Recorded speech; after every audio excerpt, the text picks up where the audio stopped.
قابل رشک ہے وہ محبت جس میں تم کسی ایسے شخص کو پالو جو تمہارے ایمان کو مضبوطی بخشے اور تمہیں نیک بنا دے۔ اگر تمہیں سب راستے بند نظر آئیں تو وہ تمہیں ایسا پوشیدہ راستہ دکھا دے گا جس کے بارے میں کوئی نہیں جانتا۔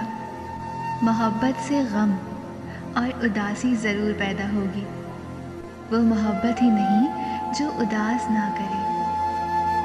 میں اپنی پوری زندگی 2 بندوں کو تلاش کرنے کے باوجود نہ ڈھونڈ سکا، ایک وہ جس نے اللہ کی راہ میں خرچ کیا ہو اور غریب ہو گیا ہو، دوسرا وہ جس نے ظلم کیا ہو اور اللہ کی پکڑ سے بچ گیا ہو۔ اللہ واپس آنے والوں کے لیے ہمیشہ اپنا دروازہ کھلا رکھتا ہے۔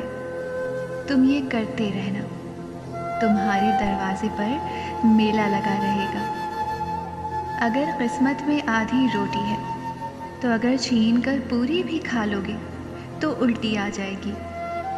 کبھی نصیب سے زیادہ ہضم نہیں ہوتا، پھر چاہے وہ روٹی ہو یا محبت۔ جو اسلام فالتو میں پانی بہانے کی اجازت نہیں دیتا، وہ بے گناہ کا خون بہانے کی اجازت کیسے دے سکتا ہے؟ دعا انسان اور اس کے پروردگار کے درمیان ایک خوبصورت رشتہ ہے جو ازل سے ابد تک رہے گا۔